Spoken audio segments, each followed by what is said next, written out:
Enlightened World Network. Dr. Ruth Anderson and Sue Broome here for messages from your loved ones. Thank you so much for being here. I apologize for this late start today.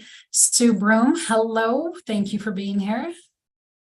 Hello. I'm trying to delete that message and it's like, Facebook keeps changing things. So it's like, oh, how do you delete it? People can just see above it, hopefully. Oh, yeah. You're here and you're on. Yeah, well, so what we do here at Messages from Our Loved Ones is Sue and I have a riveting conversation. We always talk about transitioning. We talk about death. We talk about life after life. We talk about the things that we have experienced through meditation, through conversations, through our own psychic abilities. And we bring those experiences to you. Now, if you want to participate, the way to do that, we talked about death. We talked about, thank you, Sue.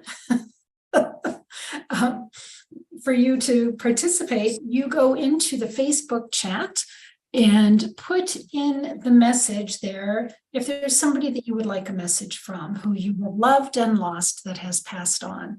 So, Sue, what are you working so hard on there? Okay. I was making sure that you could see that because I had to mute me in the sharing process. So I think I got it all shared out. All right. So interesting. Yes, I'll put a note here in the chat. Yes. Okay. I think I shared it all. So yes, we talk about so many different things, and I know that as our days approach and time gets closer, different topics come up that we both feel will be beneficial to chat about if people are not right there. So, but we always have fun. We always have a good time.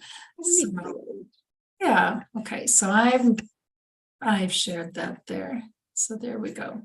All right.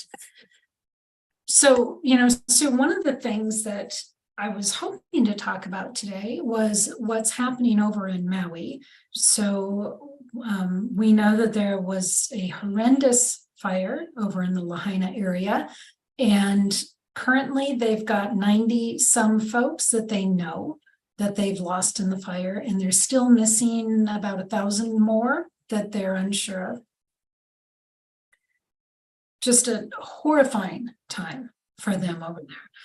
Yeah, so have you given any thought, or do you have any past experience with when folks are forced to transition quickly, violently? I would say dying in a fire feels violently. Any thoughts about what happens on a soul level as compared to someone who perhaps knows that they're dying from a long illness and they're welcoming it and ready to transition? Any thoughts on that? So it's interesting because I hadn't remembered this until you were asking the question, but I did have 3 cousins that died in a house fire. And this was actually before my mom passed away. And so they were the oldest son, Michael, which I find interesting because of Archangel Michael. He got some of the kids out, went back in the house for the last 2, and then the 3 of them passed, they burned. So it was absolutely, not a lot of warning for them. And someone asked me a long time ago, which was, and this is a very bizarre question, but this is what they asked was, which parent was worse to lose, your dad who was sick for a long time or your mom who had an accident and passed away and I'm like, well, neither. Right. Neither was good. It was good. But it also, so yes, my dad, from what we can see, those of us that are left here can see that he had plenty of time to prepare. So he could prepare his will, he could prepare his family, he could have the conversations with, everybody and just have that private conversation with kids and wife and family, brothers and sisters and all that. Whereas my mom had the accident, was taken to the hospital, the way I understand it, had surgery, was in a coma. Now, I feel that she was going through her own transition in the coma. So she was doing what she needed to do from that standpoint. So I wonder if the people that died quickly, whether it's in this fire or in other fires or have an accident or are in a coma, whether are they making their own preparations unconsciously before getting to that point. And then if they're in a coma, they're going through and who knows what's going on. So they may be doing that, and it just appears that, oh my gosh, they had this freak accident and they're dead and gone and they didn't have any time to do anything. And I'm getting chills. And there go the chimes. Where you might, and I have heard of this, where you will go back and you find out that, oh, they just gave their most prized possession to their daughter, and they just, got rid of all of the stuff that they've been cherishing for years. They just donated it, so all of this stuff may have been happening and they're not thinking anything that is going to happen to them, but they're taking care of things leading up to that. So I don't know if that's really an answer, but that's well, it is interesting. I mean, if we assume that in life, in the bigger scheme of life, there's no surprises, then as a soul, was their soul version of them prepared? Mm-hmm. I understand that their 3D version of them, their body version of them was not prepared, but was their soul prepared for this beforehand? Right. Interesting. Well, and when you pose that question, there's a comment that Abraham, that's, channeled by Hicks. I went and searched this out, and one of the things Abraham says, and somebody's saying it came out of the basic teachings of Abraham in part 3, the science of deliberate creation, are all deaths a form of suicide? And so what Abraham says is that would be one way of stating it. Since everything that you experience comes about because of the balance of your thought, and no one else can think your thoughts or offer your vibration, then everything that happens in your life experience, including that which you term your physical death, is self-inflicted. Most do not decide to die, they just do not decide to continue to live. That's very interesting, and I can hear people rebutting, right? You can hear that, but no. Absolutely. Yes, absolutely. But I do like that last line, and I don't ever remember hearing that. It's like, because they're not choosing to die. Because especially, plenty of people, if they are in a situation where they are very sick, their choice, though they're maybe not verbally saying it, they may feel like they are a burden to the family because of their illness. And so, no, they don't want to, maybe not necessarily want to die, but they also don't want to continue to live in the way that they are currently living. Right. Yeah. Yeah. Well, my mom, for one, our dear friend Linda Dirks, for another, who, you know, let us have a celebration of her life and while she was ending hers. Both very sick, both life-threatening illnesses. My mom just went, okay, I'm done. Stopped eating, stopped drinking, and she was out. She was a nurse. She knew what she was doing. And, you know, that was part of Linda's departure as well. Like, I'm done living in this way. So, yeah, but that's interesting. That is interesting. And even as you say that, stopped living in this way. So that's kind of huge right there. Because yeah, I'm just transitioning to something else, which you and I have said so many times. Our loved ones are right here. They have transitioned to another form, to another dimension. So yes, they're not living in their 3D bodies, but they are living. Right. We just can't see it. Yeah. Most of us can't. Right. There are some people that can. I cannot. I see signs. You see signs. You see visions. I see vision. You know, so yes, they are just not here physically that we can see.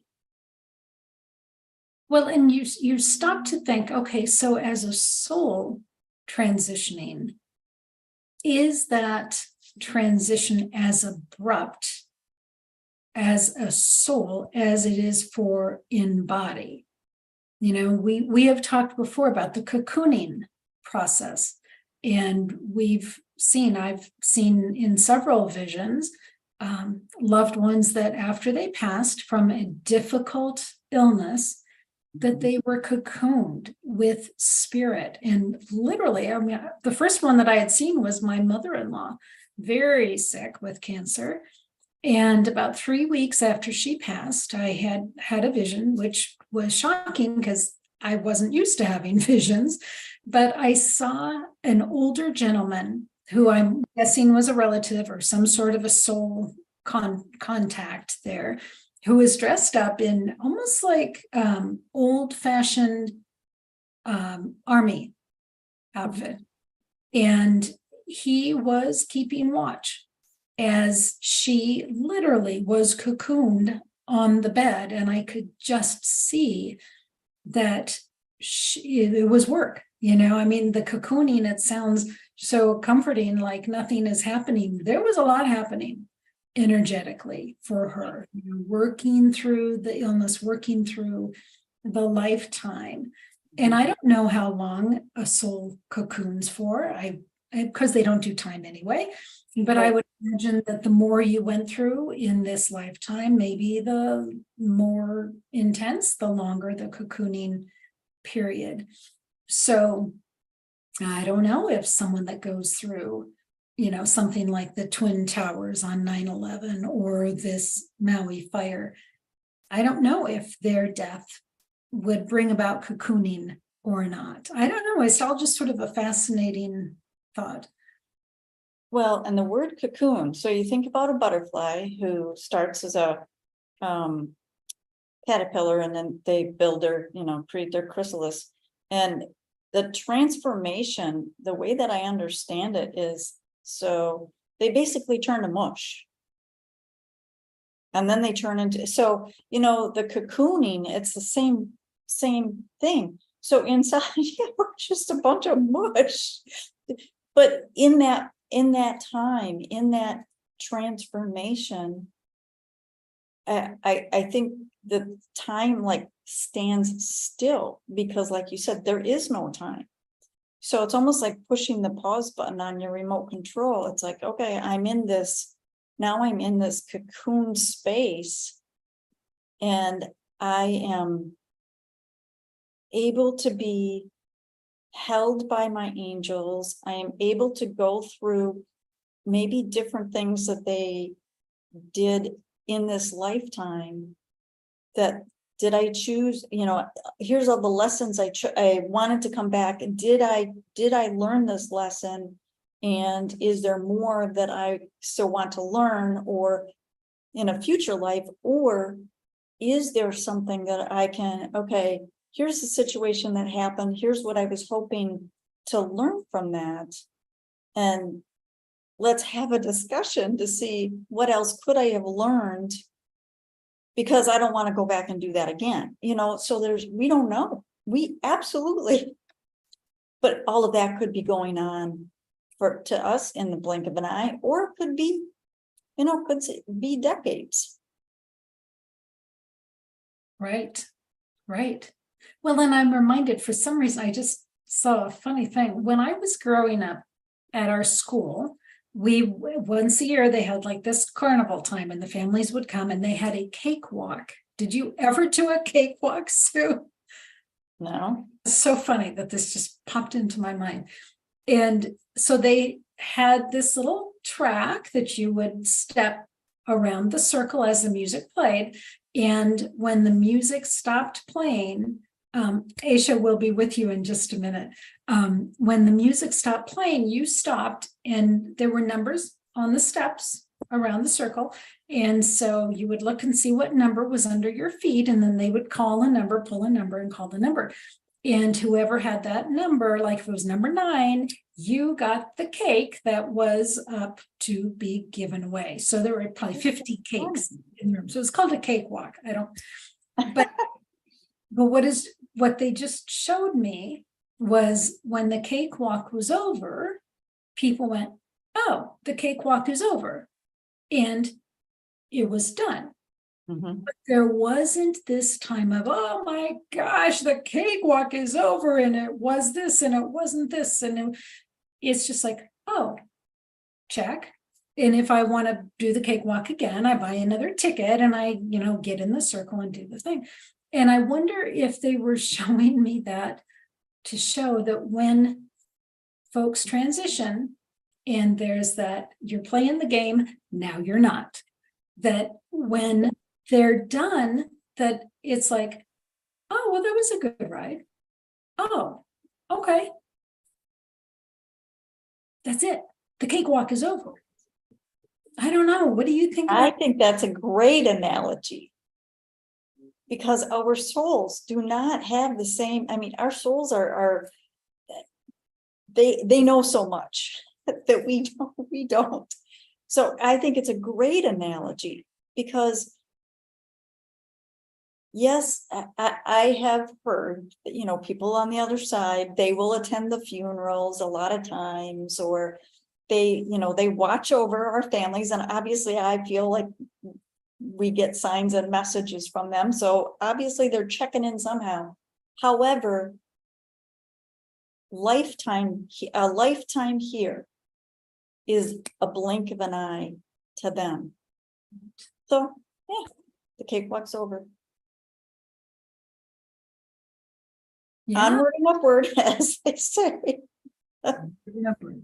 Interesting. Thank you for the vision on the cakewalk. That's kind of fascinating. Yeah, that's an awesome vision. It's like, yeah, okay, on we go. Because I literally have not done a cakewalk since I was in 6th grade. A long time ago. Yes, it is. It is a while ago.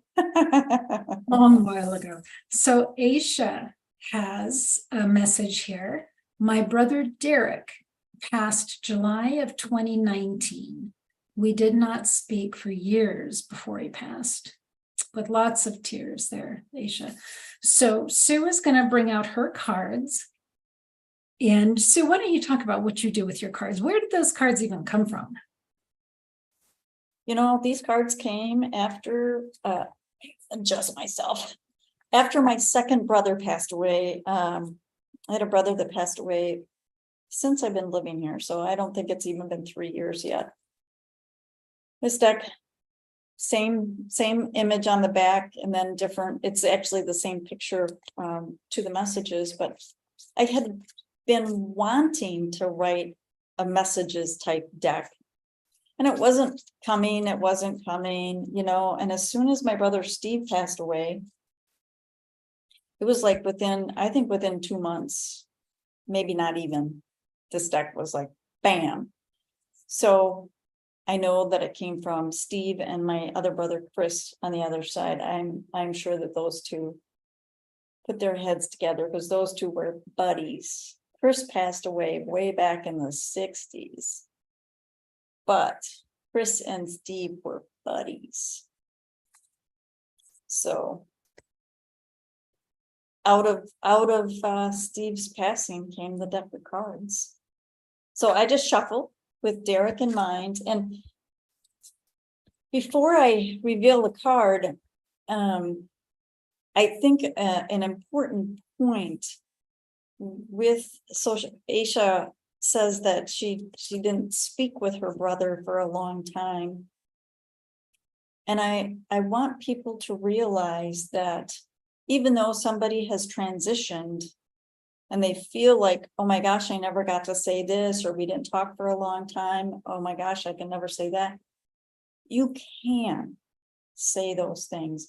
You can write a letter to your brother. You can just sit down and journal and express like all the things that you wanted to say to him, all the emotions that are coming up, and he'll hear that. He'll feel that. So I don't want people to think, even though they weren't talking, that they can't say what they want to say. That's a good point. Well, and another point along those lines, Aisha, you've got a very tearful emoji there. And that's representative of the feelings that you are feeling toward Derek and that lack of having Derek with you now. Derek is not feeling that same thing. So here in the 3D, we have so many emotions. They don't have that over there. What I have experienced with every soul that I have looked at over there, they are just neutral, just neutral. My mother-in-law at her funeral, I'm watching her in the corner of the room, and she's there with the guide, and she's looking out at all of us. And it was very evident to me that while we were crying and missing her, she was not feeling the grief that we were. She was neutral, which I'm at, and my chimes are saying good morning. I'm glad that they are not feeling the grief and the pain and the loss and the lack that we're feeling over here. I'm so glad that they're much more comfortable and neutral. Yeah. Okay, let's see what the card is. I feel your prayers of love. Now, that in and of itself, going even back to what Ruth and I were talking about before, the cocooning, I feel like Derek and those on the other side in general, but this specifically for Derek, it feels so. The image that I'm seeing is like your prayers of love are almost like an angel wing blanket that he has draped around him, and he can feel that. So whatever reason the two of you didn't talk for a long time, he's not feeling that. He's feeling the love that you have for him. He's feeling, it's almost like he's infused and just can feel. I don't know how else to explain it. What's another word for infused? I know it's like there's a plumping up is kind of what I'm feeling, almost like, he's getting plumped up because now I'm getting chills. He's feeling plumped up because of your prayers of love, because you do love him. And the grief, that's what you are going through. And the more that I feel like the more that you are praying for him and sending him love, it does help release some of the grief. But I also think I feel like sitting down and writing him a letter and journaling will also help release some of the grief. And what that will also do is infuse you more with the feeling of love. It's like then you'll be plumped up too, if that makes sense. I think, Sue, maybe another way of saying that is by keeping our loved ones who have passed in our thoughts and our prayers. It actually helps them feel kind of alive to us. I think it keeps their energies just that much closer to us. Whereas I think if there's somebody that nobody's thought about, nobody's prayed about, but that maybe past 15 years ago, I think as spirit, they just get so busy in their world over there that it just feels like they're so far away. So I just think your prayers are helping him feel a little more connected to you.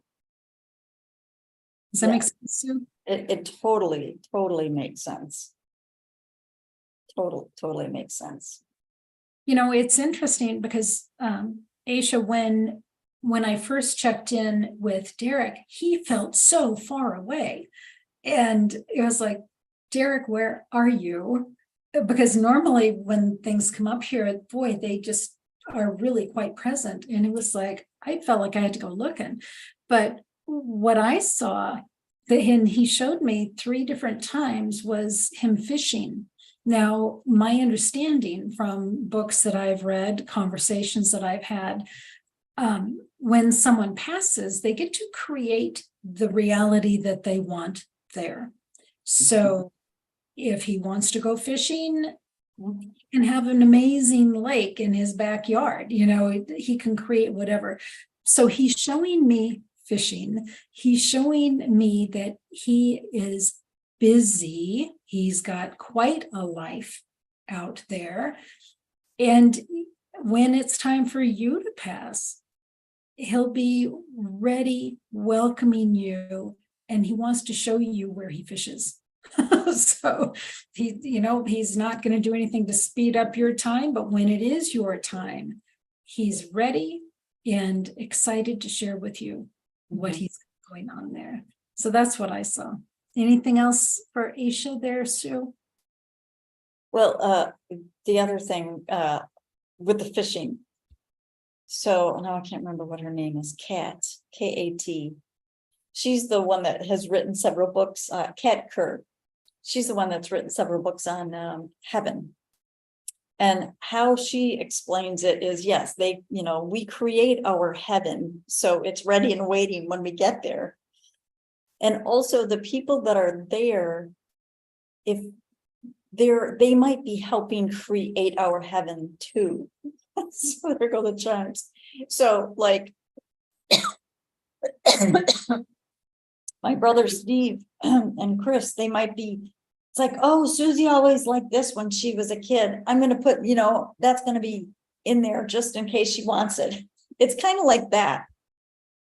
Is what I'm seeing as it's like he's going to show you his fishing hole and where he cleans the fish and all that stuff. But he's also, it's like, yeah, and look I've helped over here create your heaven too. Yeah. And you don't have to choose his heaven, by the way. You can create your own, and if it's not anywhere, that's right. That's right. It's all your choice. It's all your choice. Yes. Okay. Funny. All right. And let me see. Kirsten would like a message having to do with Angela. Kirsten. Very different energy to this one.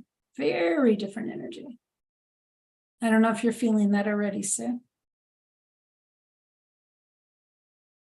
No, I'm pretty clean slate on this one right now. If you want to go first, you go right ahead, as I'm chuckling. Well, it's just a very intense, layered energy between the two of you. And I'm getting this isn't even necessarily just from this lifetime that I tend to believe that we have lived and are living in multiple dimensions at the same time.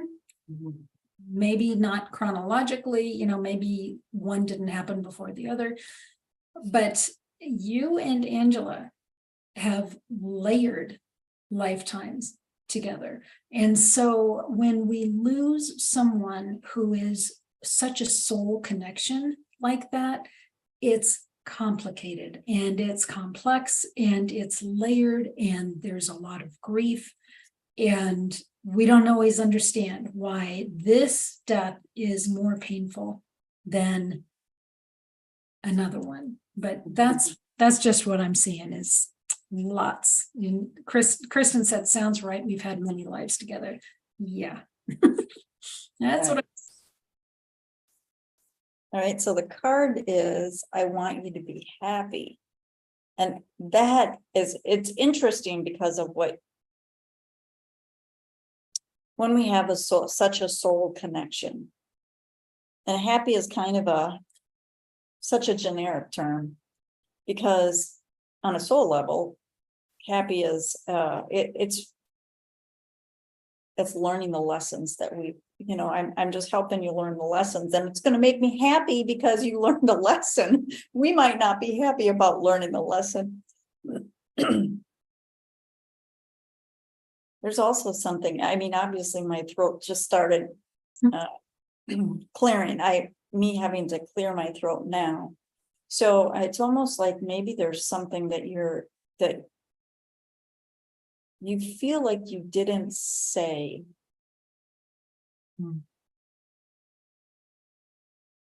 And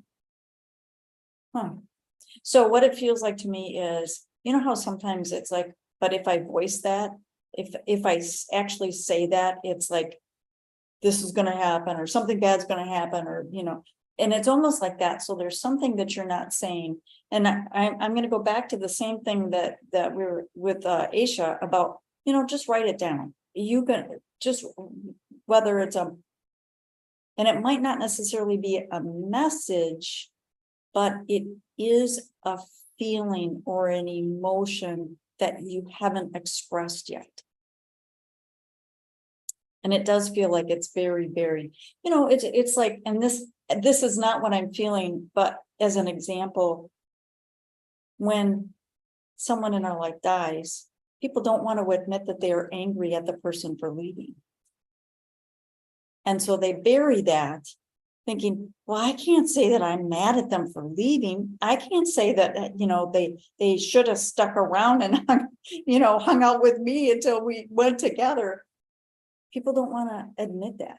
So it feels like there's something. So I want you to be happy. It feels like dig deep, baby, because there is something some emotion that is still lingering, and the expression feels like it will be a flower. It feels like it'll be the bud of a flower. Very strange to say, but that's what I feel. Well, what I was feeling too, as you were talking about that, is it feels like an apology. Like, I'm sorry I couldn't save you. I'm sorry this couldn't be different. And I think really when we know that this is somebody that we have had other lifetimes with, I think we see things a little differently. Like, I think we see our ability to manifest and make changes and bring in possibilities. And so if that's the case, why couldn't you fix her? Why couldn't you save her? I want to digress a little bit. And she's saying all that we're saying resonates. I lost a cousin in July, and Sue had heard about Diana a lot. And I was shocked by my own level of grief in what I wasn't able to process with her. And I realized literally just a week ago through Lionsgate that energy was amazing for this knowingness and transformation. I felt guilt that I couldn't change it. Well, why in the world would I be able to change her dying of cancer, right? Obviously, I couldn't. And I felt guilt that I couldn't love her as much as I felt. I just felt like I was incapable of loving her as much as I felt. Because if she had gotten that love and that understanding, maybe something would have been different, which is crazy, right? Crazy. But during this Lionsgate meditation, Diana showed up and she let me know that as much as I loved her, she felt and she was grateful for it. She had no lack. There was no, gosh, you didn't love me enough. There was none of that. It was just gratitude for the love that I had shared with her. And for me, that was really transformative. And I think, Kirsten, too, whether it was an apology you were thinking, whether it was, I couldn't change it, I couldn't, whatever was thinking, whatever you provided to her was enough, and she's grateful. Does that make sense, Sue? It does, and it goes right along with what we've been saying is we are feeling our emotions attached to it, whereas they are coming from a very different place. And I think even as I say that, it's almost like more of a self-love for ourselves, because we discredit ourselves so much as a human race, as a human species, we do that. It's like, oh, I should have been able to do more. Or and it's like, woulda, shoulda, coulda. It's like you did what you did. You felt what you felt. And it's like, they're not feeling that. We are. So it's our stuff to process. And it's awesome that you were able to process through that. And it's like, oh, yeah, thank you. And she was able to give you that message.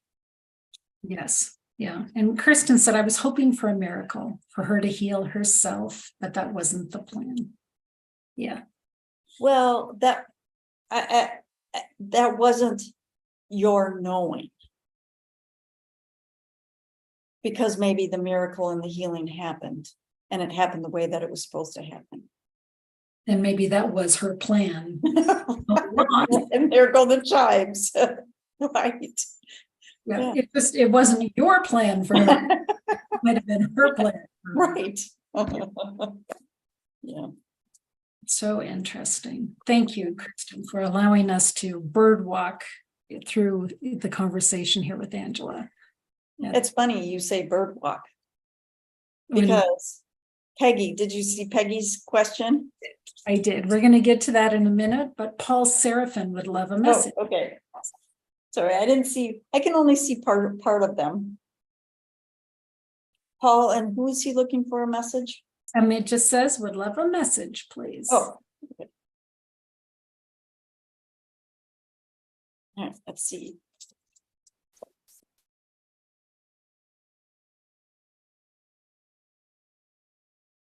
Paul, you feel like you have a very expansive heart. That's lovely.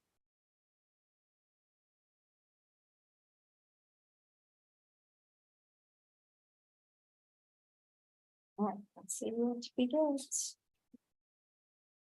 I will ask the birds to sing for you. That is hilarious.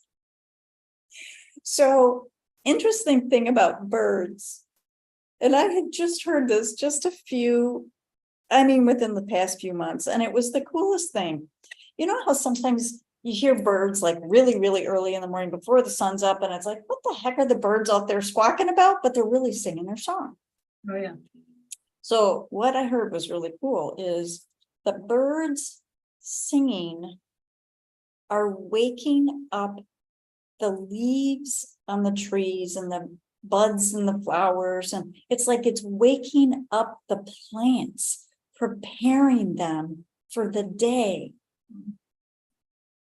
And it's like, and I'm getting like chills, and it's like, well, how cool is that? So what would happen if the birds didn't sing? Would that mean that they weren't prepared?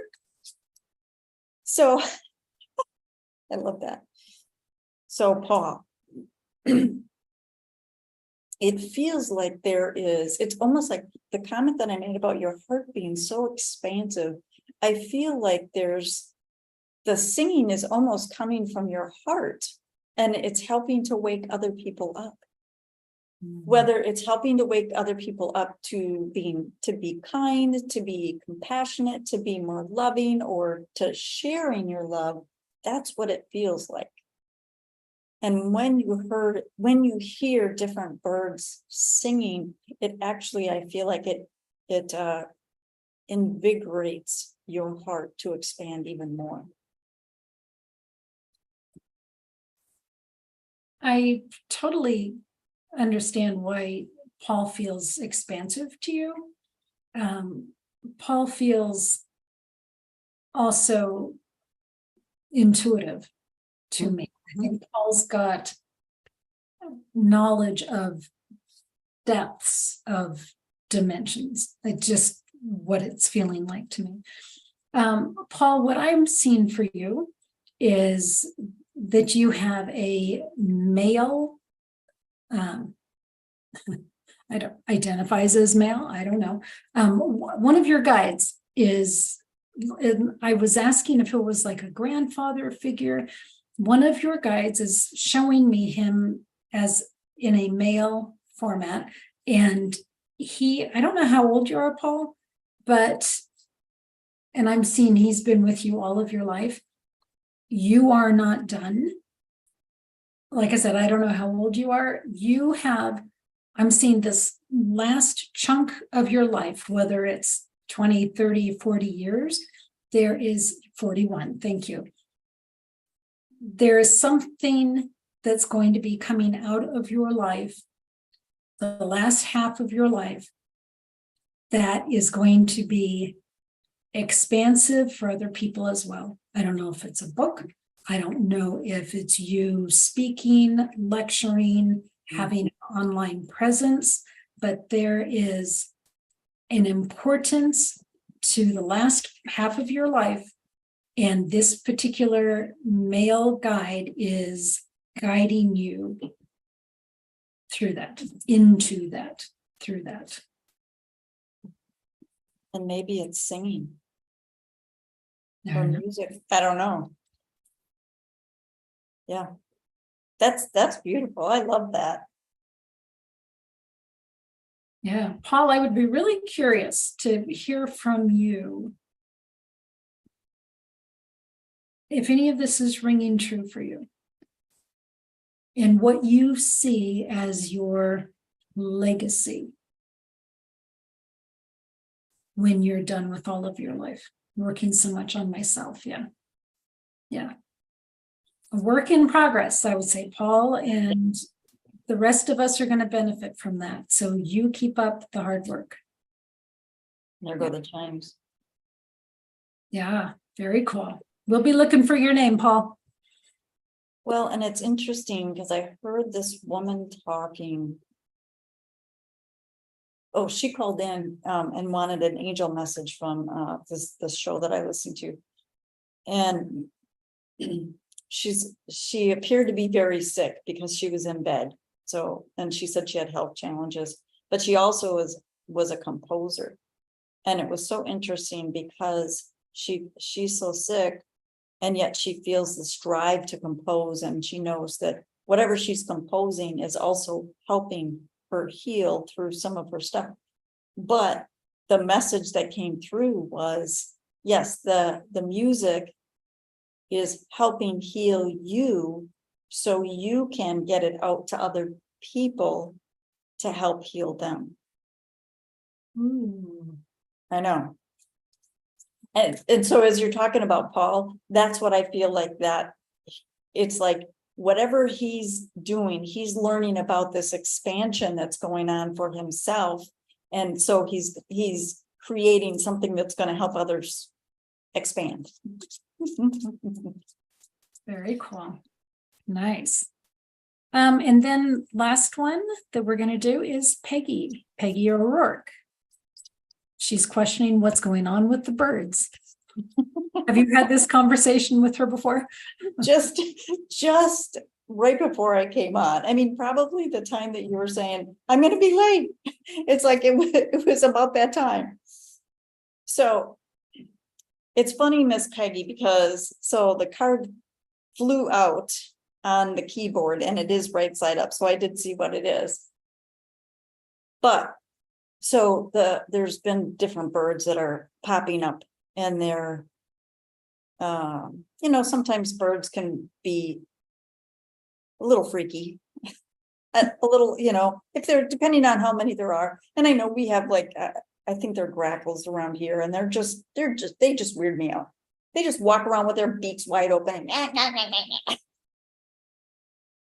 So it's like, okay, well, what is the message? Mm-hmm. What is what is it that I'm supposed to know about it? The card that popped was write me a note. So what I had said was, when the birds are coming up, it's like, look at the situation. Is there a message?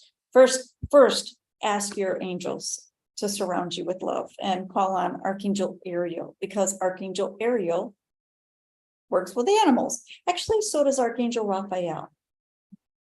So those are both good ones to call upon, so you feel safe. And then it's like, ask, what is your message? What is it that you're trying to tell me? And if you are not getting something right away, that's okay. Go back and sit down, and I'm going to say, write a note. It feels like journaling. So sit down and just start writing or scribbling, or drawing a picture, and see what comes out. Whether you're feeling the words or not, whether you're feeling the picture, just see where your pen or pencil takes you on the page, because I feel like there is a message that's going to come out. Or the other thing that might happen is you might walk in the house and it's like all of a sudden there's a note that's written already, or a book with a title on it. It's like, and it's drawing your attention. So I feel like it is a message for you, Miss Peggy, that you will know, but you have to allow yourself to know. Miss Peggy, I've known Peggy for a long ass time. Excuse me. A long time. Miss Peggy, you have to allow yourself to receive. Yeah, that's exactly what I'm seeing, Peggy. I'm just going to birdwalk here for a second time today. I used to work in a school district, and my job was to drive from school to school and meet with the principals and the teachers.